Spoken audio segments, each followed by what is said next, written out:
मन को जो मार दे वो मंत्र, मन की जिससे मृत्यु घटित हो जाए वो मंत्र। और मन जब नहीं रह जाता तो तुम्हारे और शरीर के बीच जो सेतु है वो टूट जाता है। मन ही जोड़े हुए है तुम्हें शरीर से। अगर बीच का सेतु, बीच का संबंध टूट जाए तो शरीर अलग, तुम अलग हो जाते। और जिसने जान लिया अपने को शरीर से अलग और मन से शून्य, वो शिवत्व को उपलब्ध हो जाता है, वो परम केवली। इसलिए मंत्र को समझ लें। मंत्र की परिभाषा जिससे सिर ही खो जाए, मन ना बचे। और ये जो परतें हैं शरीर की, मन की, इनको काटने की विधि, एक एक कदम बढ़ना जरूरी है और धैर्य रखना होगा, क्योंकि मंत्र बहुत धीरज का प्रयोग है। अधैर्य जिनके मन में बहुत ज्यादा है, उन्हें मंत्र से लाभ ना होगा, नुकसान हो सकता है। इसे पहले समझ लो, क्योंकि वैसे ही तुम काफी परेशान हो। मंत्र और एक नई परेशानी बन जाएगी अगर अधैर्य हुआ तो। मंत्र के साथ अत्यंत धैर्य चाहिए, अन्यथा उस झंझट में मत पड़ना। जैसे दवा को मात्रा में लेना होता है। ये मत सोचना कि पूरी बोतल इकट्ठी पी गए तो बीमारी अभी ठीक हो जाए। उससे बीमार मर सकता है, बीमारी ना मरेगी। उसे मात्रा में ही लेना। और मंत्र की मात्राएं बड़ी होम्योपैथिक हैं, बड़ी सूक्ष्म। तो बहुत धैर्य की जरूरत है, वो पहली जरूरत है। फल की बहुत जल्दी आकांक्षा मत करना, वो जल्दी आएगा भी नहीं, क्योंकि ये परम फल है। ये कोई मौसमी फूल नहीं है कि बोया और 15 दिन के भीतर आ गया। जन्म जन्म लग जाते हैं। और एक कठिन बात जो समझ लेने की वो ये कि जितना धैर्य हो उतने जल्दी फल आ जाएगा, और जितना अधैर्य हो उतनी ज्यादा देर लग जाएगी। एक आदमी जा रहा था रास्ते से, उसका जूता उसे काट रहा था। जूता छोटा था, वो जूते को गालियां दे रहा था और बहुत परेशान था। नसरुद्दीन ने उससे पूछा कि मेरे भाई, इतना तंग जूता कहां से खरीदा? वो आदमी वैसे ही जला बुना था, वैसे ही क्रोध में था। उसने कहा, जूता कहां से खरीदा? इस झाड़ से तोड़ा है। नसरुद्दीन ने कहा, मेरे भाई थोड़ी देर रुक जाते तो पैर के नाप का तो हो जाता। कच्चा तोड़ लिया। मंत्र कभी कच्चा मत तोड़ना, नहीं तो बुरे फंस जाओगे। जूते को तो कोई फेंक दे, मंत्र को फेंकना बहुत मुश्किल है, क्योंकि जूता तो बाहर है, मंत्र भीतर होता है। और अगर गलती से मंत्र में फंस गए तो निकालना बहुत मुश्किल हो जाता है। बहुत से धार्मिक लोग पागल हो जाते हैं। उसका कारण है मंत्र में फंस गए, कुछ जल्दी कर ली तोड़ने की। फल पक नहीं पाया था, कच्चा ले गए। पक के तो फल बहुत मीठा हो जाता, कच्चा बहुत तिक्त होगा, बहुत कड़वा होगा, जहरीला होगा। पहली परत है शरीर। तो मंत्र का पहला प्रयोग शरीर से शुरू करना जरूरी है, क्योंकि वहीं तुम हो, वहीं से इलाज शुरू होगा। अगर तुमने वो परत छोड़ के मंत्र का इलाज शुरू किया तो बीमारी तुम्हारे रह जाएगी, मिटेगी नहीं। कल नहीं परसों कच्चा फल हाथ आएगा। ध्यान रखना, यात्रा वहीं से शुरू की जा सकती है जहां तुम खड़े हो। कहीं और से यात्रा की वो सपना है। तुम अभी शरीर हो, तो अभी मंत्र को शरीर से ही शुरू करना होगा। विधि को समझ लो। पहले 10 मिनट शांत बैठ जाना। शांत बैठने के पहले, क्योंकि शांत बैठना आसान नहीं,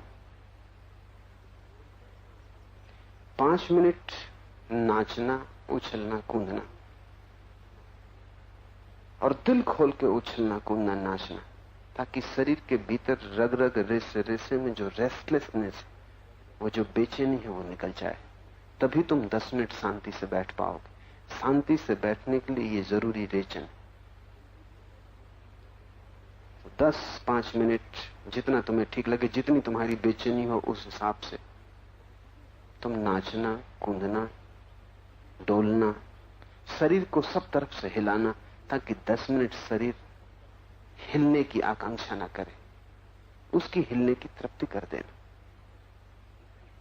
10 मिनट शरीर को हिलाना, डुलाना, नाचना, कूदना, दौड़ना, फिर बैठ जाना, और फिर बैठ जाना बिल्कुल। फिर 10 मिनट अब शरीर ना हिले। आंख आधी खुली रखना, और उचित होगा कि प्रयोग खुले में मत करना, बंद में करना। छोटा कमरा हो, बंद हो, और बिल्कुल खाली हो, वहां कोई भी चीज ना हो। इसलिए मंदिर, मस्जिद या चर्च बहुत अच्छा है, जहां कुछ भी नहीं, कोई सामान नहीं। या घर में एक कोना साफ कर लेना जहां कुछ भी नहीं। वहां देवी देवताओं को भी मत रखना, वो भी उपद्रव, वहां बिल्कुल खाली कर देना। बस खालीपन ही एकमात्र परमात्मा है, बाकी सब चीजें मन का ही खेल। कमरे को बिल्कुल खाली रखना, जितना शून्य हो उतना अच्छा, क्योंकि इसी शून्य की भीतर तलाश। ये कमरा तुम्हारे भीतर शून्य का प्रतीक हो, और छोटा हो क्योंकि मंत्र में उसका उपयोग है, और खाली हो उसका भी उपयोग है। आंख आधी खुली रखना, क्योंकि जब आंख पूरी खुली होती है तो तुम दरवाजे पर खड़े हो अपने मकान के, पीठ मकान की तरफ, मुंह संसार की तरफ। एकदम से पीठ ना मुड़ेगी, एकदम से परिवर्तन आसान नहीं। तुम सिर्फ आधी आंख खोलना, आधा संसार की तरफ बंद और आधा अपनी तरफ खुले। आधी आंख खुले होने का यही अर्थ है कि आधा संसार देख रहे हैं, आधा अपने को। यहीं से शुरू करना, और जल्दी की कोई आवश्यकता नहीं। आधी आंख जब खुली होती है तो तुम एक तंद्रा जैसी स्थिति अनुभव करोगे। तो अपनी नाक के शीर्ष भाग को देखते रहना, बस उतनी ही आंख खोलनी। एकाग्रता नहीं करनी है, शांत भाव से नाक का अगला हिस्सा दिखाई पड़ रहा है, नासाग्र दिखाई पड़ रहा है। तब ओम का पाठ जोर से शुरू करना, शरीर से, क्योंकि शरीर में तुम हो। तो जोर से ओम की ध्वनि करना कि दीवार के कमरों से टकरा के तुम पर गिरने लगे। इसलिए खाली जरूरी, खाली होगी तो प्रतिध्वनि होगी। जितनी प्रतिध्वनि हो उतनी लाभ की। इसलिए अगर तुम ईसाइयों का कैथेड्रल देखे हो तो वो मंत्र के लिए बनाया गया था। वहां कुछ भी बोलो तो ध्वनि 1000 होकर तुम्हारे ऊपर लौट आती। हिंदुओं ने मंदिर बनाया था अर्ध व्रत में, सिर्फ इसीलिए कि उसकी गुंबज में ध्वनि टकरा के वापस लौट आएगी। व्रताकार वस्तु से कोई भी ध्वनि बाहर नहीं जा सकती, भीतर लौट आती। वो मंत्र के लिए था। तो तुम बैठ जाना, जोर से ओंकार, ओम ओम, जितने जोर से कर सको, क्योंकि शरीर का उपयोग करना है। तुम्हारा पूरा शरीर निमज्जित हो जाए ओम में। ऐसा लगने लगे कि तुमने अपनी पूरी जीवन ऊर्जा ओम में लगा दी, कुछ बचाया नहीं। जैसे इसी पर जीवन मरण टिका है, इससे कम में मंत्र पूरा नहीं होता। ऐसे धीरे धीरे मुर्दे की तरह कहते रहो, आधे आधे, उससे हल ना होगा। समग्र भाव से, जैसे कि इसी पर निर्भर है कि अगर तुमने पूरी तरह ओम कहा तो ही तुम बचोगे, अन्यथा मर जाओगे। दांव पर लगा देना। जैसे सिंहनाद होने लगे, आधी आंख खुली आधी बंद, जोर से ओम का पाठ। और ध्यान रखना जैसे कोई पत्थर फेंकता है शांत झील में, लहरें उठती हैं, चारों तरफ चली जाती। ऐसा जब तुम ओम कहोगे, तुमने एक पत्थर फेंका उस शांत शून्यता में कमरे की, चारों तरफ किरणें फैली, ध्वनि गई, टकराई, वापस लौटी। और तुम इतने जल्दी ओम कहना कि ओवरलैपिंग हो जाए, एक मंत्रोच्चार के ऊपर दूसरा मंत्रोच्चार हो जाए। ओम ओम ओम, 2 ओम के बीच जगह मत छोड़ना। पसीना पसीना हो जाना, सारी ताकत लगा देना। थोड़े ही दिनों में तुम पाओगे कि पूरा कक्ष ओम से भर गया। तुम पाओगे कि पूरा कक्ष तुम्हें साथ दे रहा है, ध्वनि लौट रही। अगर तुम कोई गोल कक्ष खोज पाओ तो ज्यादा आसान होगा। अगर गुंबद वाला कक्ष खोज पाओ तो और भी आसान होगा। बिल्कुल कुछ भी ना हो ताकि ध्वनि पूरी तरह तुम पर बरसने लगे। तुम्हारा शरीर एक स्नान से गुजर जाएगा और तुम पाओगे कि ऐसी शीतलता जल के स्नान से कभी भी नहीं मिलती। चारों तरफ से ओंकार तुम पर बरसने लगेगा, लौटने लगेगा। तुम्हारी ध्वनि वर्तुलाकार हो जाएगी। तुम पाओगे शरीर का रोआ रोआ प्रसन्न हो रहा है, रोए रोए से रोग झर रहा है, शांति स्वास्थ्य प्रगाढ़ हो रहा है। तुम हैरान होकर पाओगे कि तुम्हारे शरीर की बहुत सी तकलीफें अपने आप खो गई, क्योंकि ये बड़ा गहरा स्नान है और बड़ी गहराई तक इसकी पकड़ और पहुंच। शरीर ध्वनि का ही जोड़ है और ओंकार से अद्भुत ध्वनि नहीं। ये 10 मिनट ओंकार का उच्चार जोर से शरीर के माध्यम से, फिर आंख बंद कर लेना, ओंठ बंद कर लेना, जीभ तालू से लग जाए इस तरह मुंह बंद कर लेना कि बिल्कुल बंद है, कोई जगह ना बची, क्योंकि अब जीभ का उपयोग नहीं करना, ओंठ का उपयोग नहीं करना। दूसरा कदम है 10 मिनट तक अब ओम का उच्चार करना भीतर मन में। अभी तक कक्ष था चारों तरफ, अब शरीर है चारों तरफ। अभी तक मकान के भीतर थे तुम, अब शरीर मकान है। दूसरे 10 मिनट में अब तुम अपने भीतर मन में ही गुंजाना, ओंठ का, जीभ का, कंठ का कोई उपयोग ना करना, सिर्फ मन में ओम ओम। लेकिन गति वही रखना, तीव्रता वही रखना। जैसे तुमने कमरे को भर दिया था ओंकार से, ऐसे ही अब शरीर को भीतर से भर देना ओंकार से, कि शरीर के भीतर ही कंपन होने लगे, ओम दोहरने लगे पैर से लेकर सिर तक। और इतनी तेजी से ये ओम करना है जितनी तेजी से तुम कर सको, और 2 ओम के बीच जरा भी जगह मत छोड़ना, क्योंकि मन का एक नियम है कि वो एक साथ 2 विचार नहीं कर सकता। एक साथ 2 विचार असंभव है। तो अगर तुमने ओम इतने जोर से गुंजाया कि 2 ओम के बीच में जरा सी भी संधि ना बची तो कोई विचार ना आ सकेगा। अगर जरा सी संधि बची तो विचार आ जाएगा, उसी संधि में से जगह बना लेगा। तो संधि मत छोड़ना, संधि शून्य उच्चार। इसकी भी फिक्र न करना कि एक ओम पे दूसरा चढ़ा जा रहा है, जैसे कभी मालगाड़ी टकरा जाती, एक डब्बे के ऊपर दूसरा डब्बा हो जाता। ऐसा तुम ओम को एक दूसरे के ऊपर हो जाने देना, जगह बीच में मत छोड़ना। और ध्यान रखना, शरीर का उपयोग नहीं करना इसमें। आंख इसलिए बंद कर ली, शरीर स्थिर है, मन में ही गूंज करनी। शरीर से ही टकरा कर गूंज मन पे वापस गिरेगी, जैसे कमरे से टकरा के स्वयं पर, शरीर पर गिर रही थी। उससे शरीर शुद्ध हुआ, इससे मन शुद्ध होगा। और जैसे जैसे गूंज गहन होने लगेगी तुम पाओगे कि मन विसर्जित होने लगा।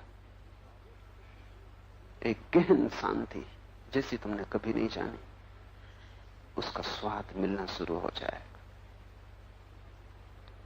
10 मिनट तक तुम भीतर गुंजार करना, और 10 मिनट के बाद गर्दन झुका लेना कि तुम्हारी दाढ़ी छाती को छूने लगे। 2-4 दिन तकलीफ भी मालूम होगी गर्दन में, उसकी फिक्र मत करना, वो चली जाएगी। तीसरे चरण में दाढ़ी छूने लगे, जैसे गर्दन कट गई, उसमें कोई जान न रही।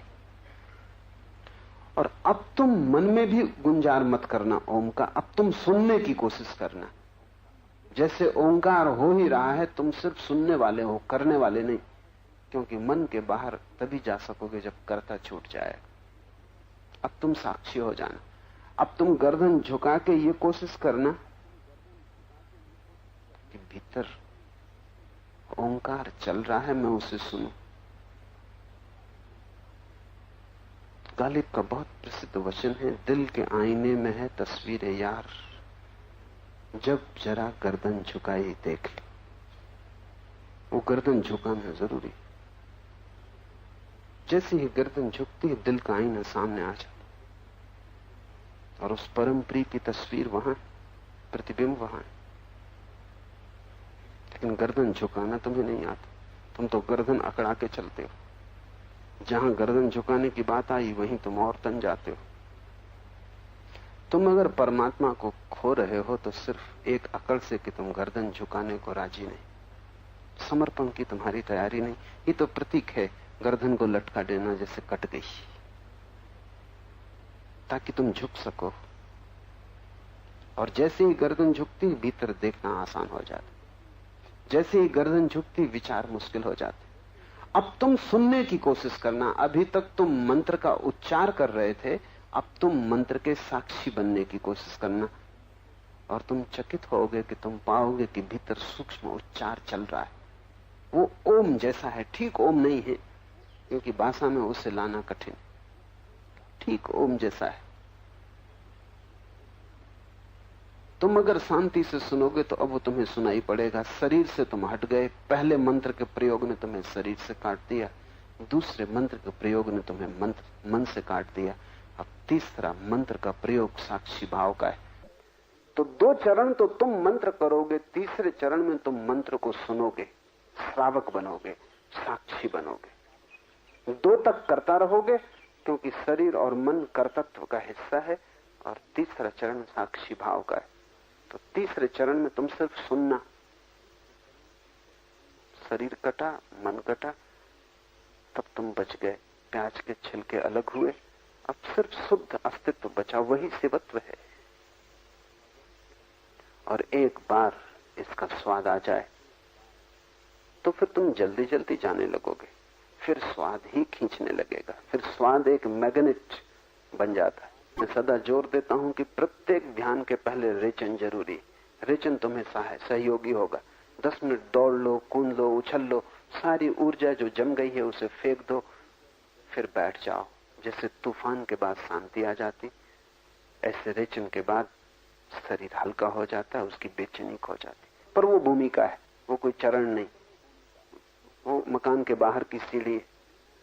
मकान के भीतर असली यात्रा तो शुरू होती 10 मिनट ओंकार की ध्वनि शरीर से, 10 मिनट ओंकार की ध्वनि मन से, 10 मिनट ओंकार की ध्वनि तुम्हें नहीं करनी, वो अस्तित्व में हो ही रही है, तुम्हें सिर्फ सुननी।